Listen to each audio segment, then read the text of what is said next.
हम सभी लाइफ में कुछ ना कुछ चाहते हैं। कोई अच्छी लाइफ चाहता है, कोई अच्छा बिजनेस चाहता है, कोई अच्छी वाइफ चाहता है, कोई अच्छे बच्चे चाहता है, कोई अपनी अच्छी मेडिकल कंडीशन चाह रहा है या फिर कोई अच्छी घर की तलाश में है। तो हम चाहते बहुत कुछ हैं, लेकिन आपको पता है कि हमारे चाहने से कुछ नहीं होता, हमारे करने से होता है। तो ऐसा बोलते हैं, wanting is intellectual and becoming is emotional and habitual. अब इसका मतलब क्या है मैं आपको बताना चाहता हूँ। वांटिंग मतलब किसी चीज को चाहना। मेरा इंटेलेक्चुअल कोसेंट कितना ज्यादा है, जिसको आईक्यू बोलते हैं, उस पर डिपेंड करेगा कि मैं कितना ज्यादा चाह सकता हूँ, कितना बढ़िया प्लान बना सकता हूँ। अगर मेरा इंटेलेक्चुअल स्टेटस या कोसेंट बहुत ज्यादा है, तो मैं बैठे बैठे एक अपना बहुत बड़ा अंपायर खड़ा कर सकता हूँ, जिसको एक कहते हैं ना, ताश के पत्तों का महल, the the palace of the flash cards या पैलेस ऑफ द कार्ड्स। तो ये तो एकदम आपकी आईक्यू पे डिपेंड करेगा कि आप कितना ज़्यादा बड़ा सोच सकते हो या कितना ज़्यादा बड़ा आप चाह सकते हो। लेकिन बिकमिंग कि आप वैसे हो जाओ, ये डिपेंड करेगा कि आप उस पर्टिकुलर गोल से कितना ज़्यादा इमोशनली अटैच हो, पहला।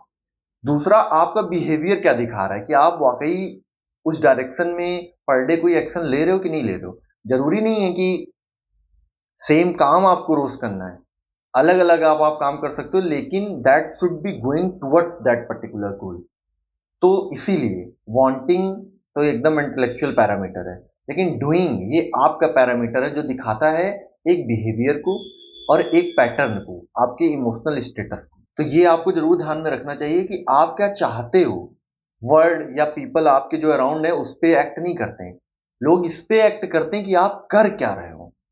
अगर सपोज आप यूपीएससी की तैयारी कर रहे हो, आपने कोचिंग ज्वाइन कर ली, तो हो सकता है कि आपको पॉजिटिव या निगेटिव या जैसा भी फीडबैक है, कंस्ट्रक्टिव या निगेटिव फीडबैक आपको मिले, लेकिन आप कहते रहोगे कि नहीं मुझे ऐसा करना है, मुझे वैसा बनना है, तो किसी को फर्क नहीं पड़ता यार। अगर ठीक ठाक बंदा है जिसके सामने आप बोलोगे, इंटेलेक्चुअली साउंड है और बैलेंस्ड है, तो इस काम से सुनेगा, उस काम से निकाल देगा, क्योंकि उसको दिख रहा है कि आप कोई एक्शन ही नहीं ले रहे हो। तो आपके एक्शन से डिपेंड करता है कि दूसरे वाले कैसे उस चीज को परसीव करेंगे। समझ रहे हो? ऐसे में इसको आपको समझाने के लिए एक छोटा सा एग्जांपल लेता हूं। मैं आप ही से पूछूंगा कि आउटकम क्या है।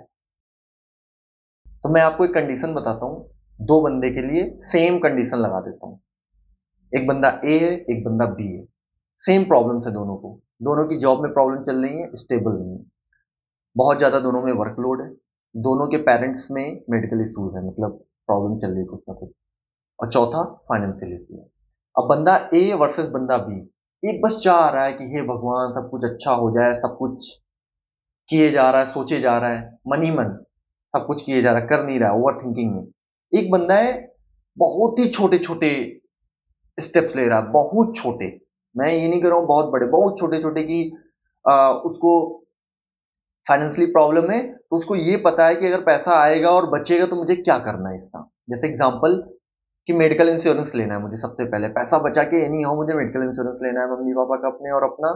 फिर होगा तो टर्म इंश्योरेंस लेना है, या फिर मैं जिस बाइक से जाता हूँ उसका पॉल्यूशन सही होना चाहिए, या मेरे पास हेलमेट होना चाहिए, नहीं तो अगर एक कट गया ना चालान तो मुझे एक्स्ट्रा फाइन देना पड़ेगा। जो भी रिलेटेड है कि इसका इंश्योरेंस, पॉल्यूशन, जो भी रिलेवेंट चीजें होती है, जिसकी वजह से मुझे ये ना हो कि जो मैं रोज आ जा रहा हूँ उसकी वजह से मुझे लॉसेस होना चालू हो जाए, क्योंकि मैंने ये कंप्लायंसेस नहीं कर रखे हैं। फिर वो अपने आप को सेव करेगा। इलेक्ट्रिसिटी बिल में पैसा बचाना कि टाइम पे भाई जमा कर दो, जैसे तैसे दोस्तों से अरेंज करके। तो जो 10 20 25 रुपए उसके ऊपर फाइनेंशियल, एक होता है ना, आप लेट जमा करते हो फिर साइकिल चालू हो जाती है कि एक्स्ट्रा फाइन पड़ना चालू हो जाता है, उसको मैनेज करेगा, चीजों को प्लेस में लेके आएगा, है ना। मेडिकल के लिए क्या करेगा कि अगर वो अपने मम्मी पापा का बहुत अच्छा टेस्ट नहीं करा सकता है या बहुत अच्छी दवाएं नहीं दे सकता है, तो कोशिश करेगा कि इस स्कीम में आयुष्मान कार्ड बनवा लेता हूँ, या किसी डॉक्टर के पास चला जाता हूँ, किसी बंदे के पास चला जाता हूँ जो बताए कि इसको और कैसे कर सकते हैं, है ना। दो चार लोगों से शेयर करेगा, अपनी सिचुएशन बताएगा कि भाई ऐसी ऐसी प्रॉब्लम चल रही है, हेल्प कर दो मेरी। डिस्कशन में रखेगा उस चीज को। तीसरा, मेंटली वो अपने आप को मतलब स्टेबल करने के लिए क्या करेगा कि भाई मैं योगा कर लेता हूँ, वॉक कर लेता हूँ, मोबाइल कम चलाऊंगा, स्लीप ज्यादा कर लेता हूँ, कुछ भी करेगा ऐसा जिसकी वजह से उसको मेंटल स्ट्रेस जो हो रहा है वो कम हो। चौथा जो मोस्ट इंपॉर्टेंट है वो तो उस पर तुरंत काम करना चालू कर देगा कि भाई जॉब में मैं कैसे एक स्टेप एक्स्ट्रा करूं, टाइम पे जाना चालू कर दूं, लोगों को ग्रीट करना चालू कर दूं, या फिर एक होता नहीं फ्रस्ट्रेटेड लैंग्वेज जो आदमी है वो ना यूज करूं, मेल थोड़े से ज्यादा चैट जीपीटी का यूज करके या किसी और थोड़े और ऑथेंटिक लिखना चालू करूं, है ना। तो जिसमें पैसा नहीं लगना है, सिर्फ आपके एक्शन के थ्रू ही हो जाएगा। आप बताओ एट लास्ट अगर 6 महीने डाउन द लाइन देखा जाए तो पर्सन ये जो ये कुछ नहीं कर रहा था सिर्फ सोच रहा था, या पर्सन भी जिसने ये छोटे छोटे स्टेप लिए, 6 महीने बाद आपको बहुत बड़ा इंपैक्ट दिखेगा। आप 6 महीने छोड़ो, आप 1 महीने बाद बताओ किसमें डिफरेंस क्रिएट हो जाएगा ना। ए पीछे रह जाएगा बी से। तो यही है, चाहने से कुछ नहीं होता, आप जो हो वही होगा। तो आप अपने आप को अगर नहीं चेंज करोगे तो कुछ नहीं चेंज होने वाला। आप जो चाह रहे हो उस चीज को करने के लिए आपको अपने अंदर चेंजेस लाने पड़ेंगे। अगर आपको करोड़पति बनना है तो अपने आप को उस डायरेक्शन में चेंज करना पड़ेगा। जब चेंज कर दोगे तो चीजें चेंज होना चाहिए। ये मतलब इसका लब्बो लुभाव है जो मैं आपको बताना चाह रहा हूँ। वर्ल्ड जो है it is like a mirror. आप जैसे हो वैसा ही दिखेगा, हर चीज वैसे ही दिखेगी। आपको वैसे लोग मिलना चालू हो जाएंगे, आपको वैसे अपॉर्चुनिटी आनी चालू हो जाएंगी। हो सकता है इसमें टाइम लगे, I am like big believer of it. But मैं टाइम वाली चीज नहीं कह सकता हूँ कि भगवान के घर देर है अंधेर नहीं है, होगा। ये तो मैं श्योर हूँ कि अगर आप डिसिप्लिन्ड हो, किसी चीज को चाह रहे हो, स्किल भी एक्वायर कर रहे हो, एकदम अच्छे से अपना 100% देते जा रहे हो सकता है 2 महीना, 4 महीना, 6 महीना, 8 महीना, लेकिन मैं ये नहीं मानता हूँ कि 9-10 महीने में चीजें नहीं सुधरेंगी। पक्का सुधरेंगी। Improvement will start, you will see change what you wanted to see. 100% की स्केल पे आपको 0.1% कभी नहीं दिखेगा, लेकिन अगर 1% चेंज हो जाएगा ना तुरंत दिखेगा। जैसे एग्जांपल, आपकी सैलरी 1 लाख रुपए है और आप टारगेट कर रहे हो कि मेरी 1,50,000 हो जाए। आप 6 महीने एफर्ट मारोगे, एकदम से नहीं हो जाएगी भाई 1.5 लाख तेरी। तो आप देखोगे कि 6 महीने के अंदर ही आपको ऐसी जॉब अपॉर्चुनिटी, या हो सकता है वही ओनर आपको बढ़ा दे कि चल आपको 5% का दे दे।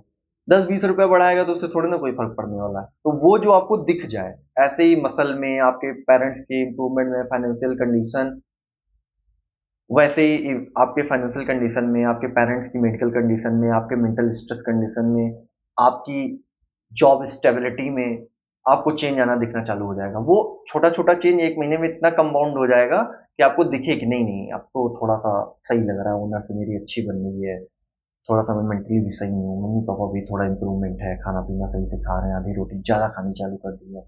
अब पैसे मेरे पास बचते तो नहीं है, लेकिन ये है कि सारी साइकिल सही हो गई है कि हाँ भाई ईएमआई आई खट से दे दी, कुछ नहीं प्रॉब्लम हुई, बिजली का बिल आया सही समय पे दे दिया, मेडिकल एक्सपेंसेस आए सही समय पे दे दी, घर का पूरा खर्चा चल रहा है, हैंड टू माउथ नहीं रह रहा हूँ, किसी से मांग नहीं रहा हूँ, एक बार मैंने पूरा एडजस्ट कर लिया, सारा का सारा सही हो गया। अगर पैसे नहीं बढ़े तो भी एटलीस्ट ये तो सही।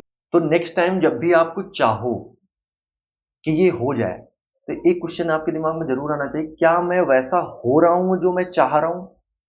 इसका कहने का मतलब ये है कि क्या मैं चेंज हो रहा हूं जिसके लिए मुझे रेडी होना है। अगर मुझे बिलीनियर बनना है तो क्या वो एटिकेट्स मेरे अंदर आ रहे हैं, उन चीजों को मैं जान रहा हूँ, वो नॉलेज बेस मेरे पास है जो उसके लिए चाहिए। मैं कल को अपना स्टार्टअप चालू करना चाह रहा हूँ, तो क्या स्टार्टअप की एक जो बेसिक अंडरस्टैंडिंग्स होती है, फाइनेंशियल, मैनेजेरियल, वो सारी है आपके पास। अगर नहीं है तो एक्वायर करना चालू करो। अगर आप एक्वायर करना चालू कर दे रहे हो तो ठीक है, चीजें हो जाएंगी सूनर और लेटर। बट अगर आप बस ऐसे हवाबाजी किए जा रहे हो तो कुछ नहीं होगा भाई। तो आप लोग मुझे बताइए कि आप क्या करना चाहते हैं। हो सकता है कि मेरा भी एक गोल उसी डायरेक्शन में हो, मैं आपके साथ सिंक कर जाऊं। 1+1 कभी 2 नहीं होता है एनर्जी के मामले में। आपको पता है ना double slit experiment, Young's double slit experiment. दो वेव अगर कंस्ट्रक्टिव इंटरफेरेंस करती हैं तो आपको ब्राइट मिलता है, और अगर डिस्ट्रक्टिव कर देती है तो जीरो हो जाता है। तो दो लोग जब मिलते हैं, अगर उनकी एनर्जी पॉजिटिव होती है तो आउटकम डिफरेंट होता है और बड़ा होता है। अगर डिस्ट्रक्टिव लोग आपस में मिल जाते हैं तो जीरो हो जाता है रिजल्ट। तो इसी तरह मैं इस चीज का बिग बिलीवर हूँ कि हो सकता है जो आप सोच रहे हो वही मैं भी सोच रहा हूँ, आपस में मिलेंगे तो we will be able to make a big change. तो जरूर आप बताइए, do share in the comment कि आप क्या चाहते हो, what change you want in your life और इन द सोसाइटी, और या फिर बोथ। आप बिल्कुल शेयर करेंगे। Thank you.